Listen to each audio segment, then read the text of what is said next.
Hey everybody, this is Jonathan Newar with Captain Experiences, and I'm here with Captain Edgar of Tease Me Sport Fishing down in Punta Cana, Dominican Republic. Edgar, how you doing? Doing good. Thank you for asking, man. Yeah, of Can be course. better.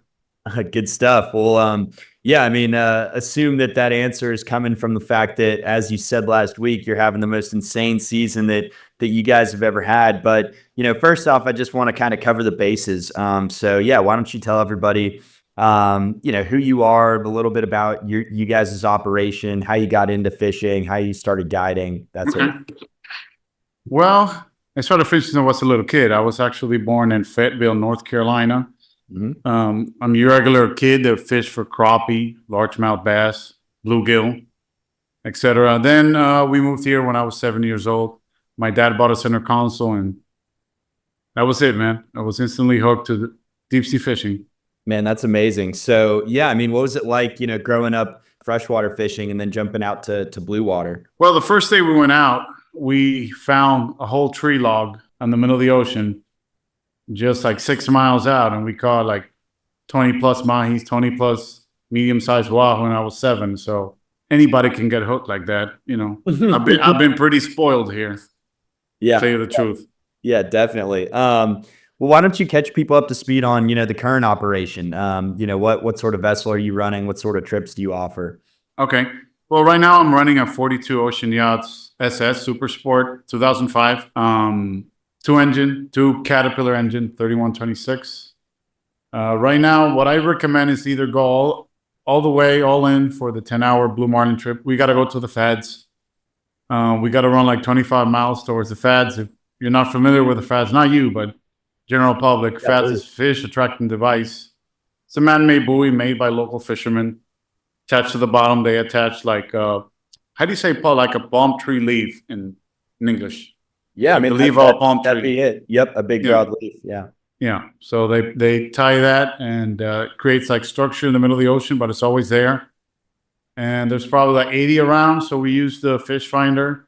Now, the other boats, of course, the pretty big private boats are using omni sonar. I got my old transducer fish finder to see if you mark fish or bait around that fad and you stay there. If not, you go to the other one. Hmm. Yeah, very cool. How deep of water are those fads in normally? From 2,500 to 4,000 feet. Wow.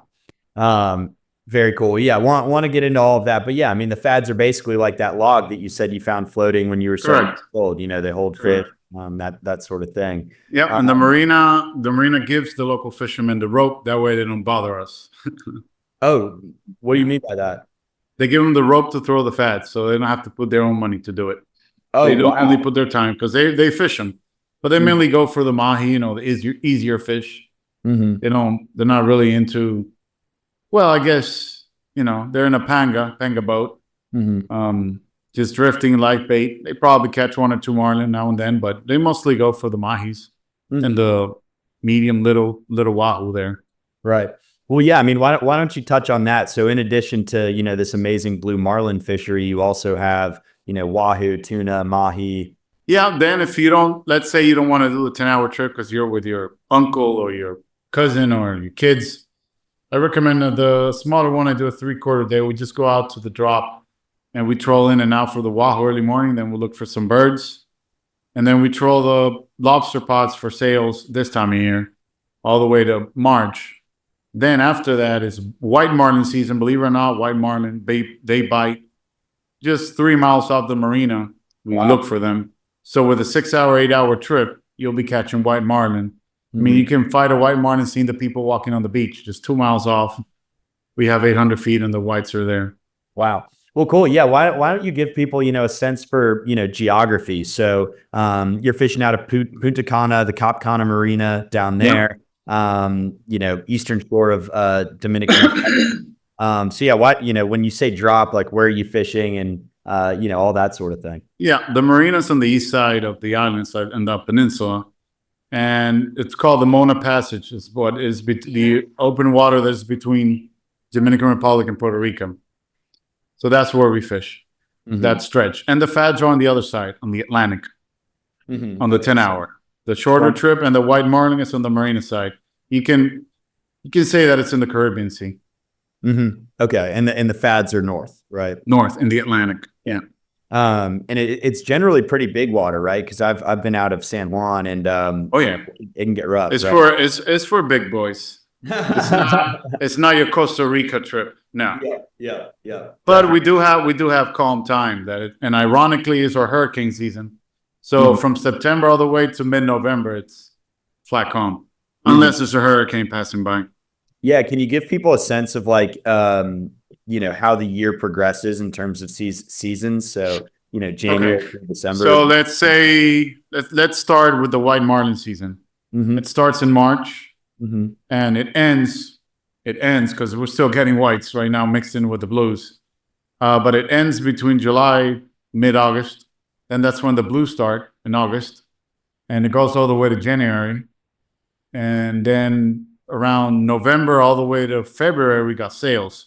So it's a year-round bill fishery. Wow. Yeah. That's pretty unique. Oh, yeah. Yeah, very cool. Yeah. And then, just kind of coming full circle now, you reached out on our fishing reports last week and said that you guys are having the most insane season ever. What did you mean by that? Well, let me just read to you right now. Sure. The marina sent, 1 second. They sent the weekly release report. So the weekly release between December 2nd and December 8th, 597 blue marlin out of 709 were released. 27 out of 37 white marlin and 60 out of 83 sailfish in 1 week. Between right now, most of the American boats left already. They always leave for the Thanksgiving weekend. They don't come back again until next season, probably around August. So there's an average between 10 boats, 12 boats fishing. Wow. So between 10, 12 boats, in 1 week, you got over 600 billfish released. The Viking demo, the Viking 68, is catching over 20 fish almost daily, between 15 and 20 marlin. The record was broken last week by the trilobite with 25 releases in 1 day. I mean, you're having triple headers. Last week I had a quad. We hooked all 4 and caught 3. Wow.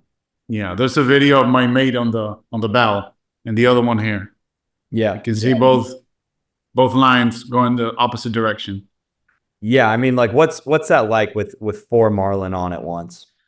It's pretty insane because some people say, "Oh, you have small fish." Yeah, our fish are not that fat. Blue marlin is not that big. I mean, you can catch a juvenile blue marlin of 50, 60 pound and also catch a 200-pound male. And once in a while, you're probably out of, let's say, 30 bites, you might have your 400, 500 big mama, but we catch them here with light tackle. I mean, the heaviest gear you're going to see is 30 pound. So any marlin with 30 pound will be a pretty insane fight. Yeah, that's pretty crazy. Yeah, everything's light tackle here. So yeah, I mean, they're traditionally kind of more of like that white marlin size. Exactly. Yeah, but the whites here, you'll be impressed of the whites. I mean, I've caught 100+ pound whites. Normally, you catch out of 10 bites, you catch 1 of those because the females are here breeding. And I know because local fishermen kill them, and you can see the eggs are huge. And I'm talking about 120, 130-pound female white marlin. Wow. Some things you don't see up there out of Ocean City. Yeah. You might see 1 in a tournament, but these are 100-pound white marlin. They're the biggest white marlin you've ever seen. Yeah. Wow. I mean, that brings up a good point, right? It's like is conservation, so everybody does things differently, especially when you're thinking about, international fisheries. So, what do you think the conservation landscape looks like down there? And the marina, 100%, you need to release them. They'll kick you out. They'll involve, excuse me, they will involve the authorities.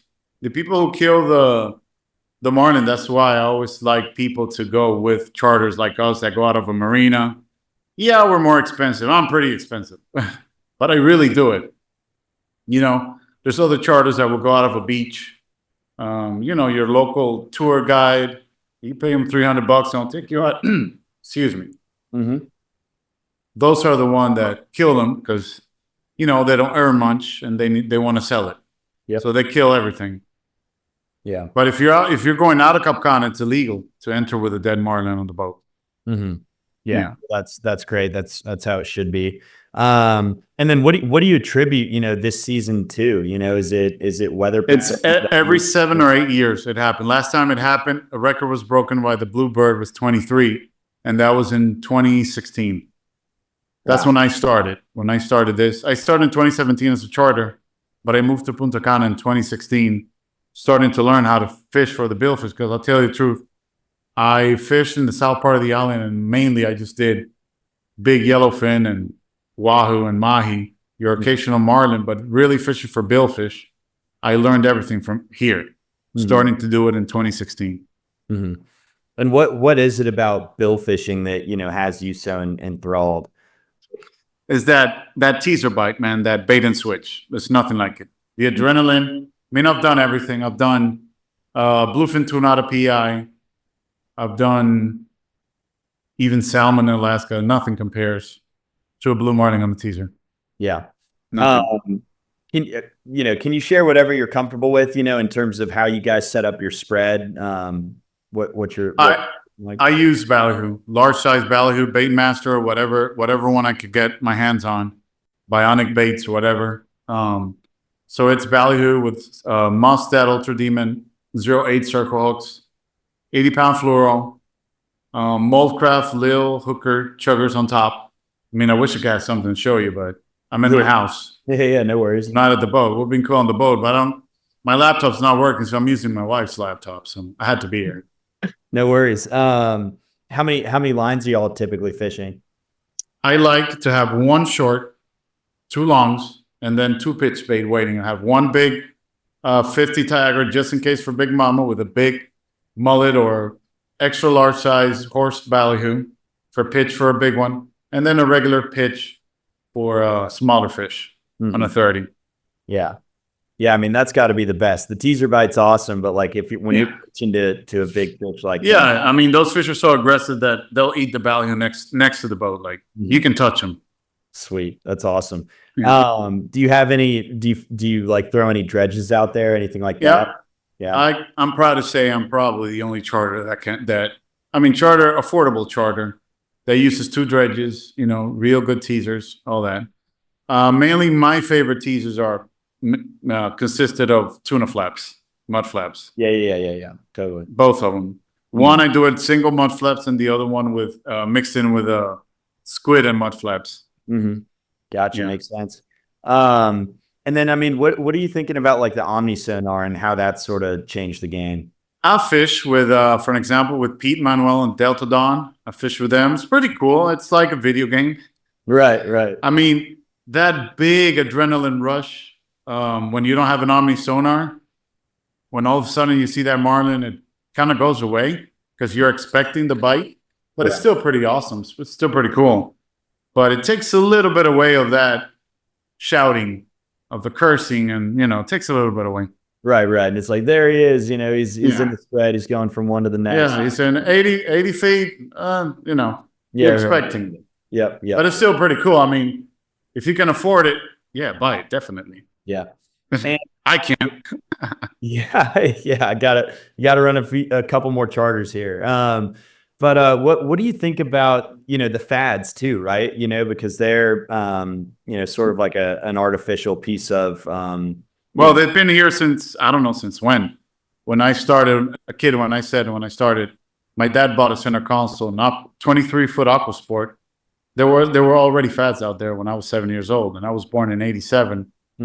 So early 90s, you had the fads here. So by local fishermen. Yeah, interesting. And how do they ensure in those sorts of depths that they stay put? Oh, they have these old. How do you say this in English? Like the old maps. What you buy now in Garmin avionics, that you see the contours and everything. You can actually buy it, so they have it.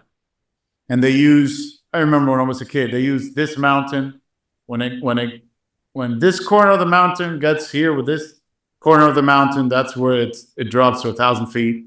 That's how they use it. They use like points in land. Gotcha. Okay. So where they're dropping the fads, it's really not as deep. Because they don't have GPS, none of that. Yeah. But so they're dropping it where they know it's shallower water. No, they know. They have the map, the contour map on a piece of paper. like a sheet. They know the depth. They know it's 3,000 feet there. And if it says it's 3,000 feet there, they always put like 1,000 feet more so the fat can move. So it's not a constant Okay, I got you. pressure. So it moves. I say like a mile radius. If the current is southwest, it moves a mile that way. If it's a current is northeast, it moves a mile that way. Okay. So yeah, I mean, they are, relatively stationary. They're not, frequently snapping and just drifting off to who knows. Their life expectancy is between 6 months to 1 year.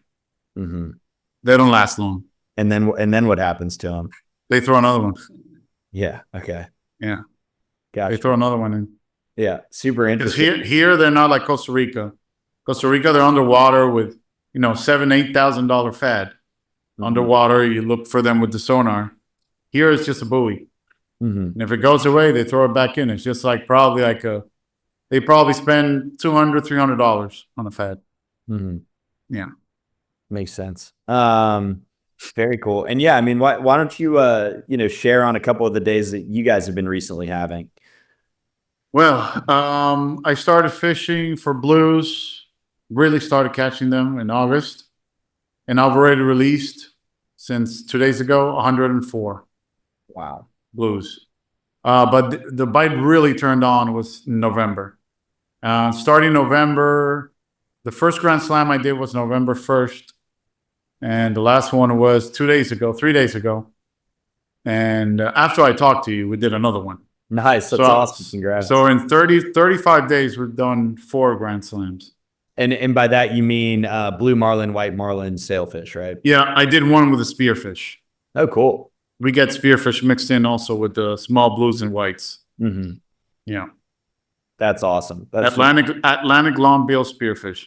Just so they know, because the short bill is in the Pacific. Right. Yep. Yeah. And I mean, you target them just as you would other billfish. Yeah. Yeah, because we're using the same large size ballyhoo, the same light tackle, same thing. Yeah. And also the fads are full of mahis. So believe it or not, we take the bait out of a mahi when we see them. We don't catch them because we don't want to ruin the bait with mahi. We want the blues. I got you. Yeah. Some of my clients say just come for that, So we try not to, since you're having 10, 12 boats around you, you don't want to waste time with mahis. Yeah. And so are most clients, pretty serious anglers, and they're pretty focused on billfish? I have a lot of returning clients that are pretty serious. Yeah. Of course, you get your normal tourist. I'm not going to take anything away from them. Your normal Wisconsin guy, walleye fisherman from Lake Erie, but they fish good too. They like this. Yeah, of course. But there's also really serious fishermen here. Yeah. That come here. What's it like when you put somebody on their first billfish, their first blue marlin? I think that's one of the highlights. Apart from the fishing itself, that's also one of my highlights of what I do. Yeah. Seeing them, accomplish that. It's pretty cool. Yeah. I caught my first one this summer out of San Juan, and Really? It was the most electric, thing of all time. It's just so exciting. Well, I mean, it's almost the same waters, but for some reason here it's just, the Puerto Ricans come here. Yeah. Oh no, definitely. Yeah. There's plenty. We have a lot of boats right now out of Puerto Rico fishing. The Lassic been doing a lot of good numbers. The Fresh Air, Doña Lucy. I don't know if you heard of them. I have. Yeah. Yeah, it's a really big team. They're from Puerto Rico too. Yeah. They're really good fishermen. I mean, to tell the truth, they were the first who really started this light tackle billfish thing. It was Puerto Ricans. We fished IBT 71 this summer, and yeah, it was a blast. It was right after that hurricane, so I think things thrown out of. The fishing wasn't great, I heard, but you still caught some. Yeah, exactly. But they say it's the longest consistently running billfish tournament in the world, right? I think so. It was 72nd or something like that. Yeah, 71st, I think. Yeah. There you go. Yep. Yeah. Super cool. I mean, how would you compare the two fisheries? Pretty similar? Or? No. Here is a lot better. A lot better. And so they know it. That's why they come here. Yeah. Why you can attribute that. Yeah. For some reason, I don't know why. It's just a place because they tried the fads. Puerto Rico the government actually paid for it and they did the fads. But they tell me they really didn't work for some reason. They work here. Yeah. super interesting. Yeah. Crazy. Even though it's from the inlet from Capt to Mayagüez is like 67 miles. That's it. Super Yeah. cool. Crazy. Well, awesome. I mean, what's ahead for you? What do you have going on from here? I mean, I've been posting a lot of videos. A lot of my old clients are seeing this. I'm back on the boat. I stopped fishing for a while. I was having some health issues. Oh, sorry to But hear that. now, no, it's okay. But now I'm back on the boat and they're pretty excited and I'm pretty booked up.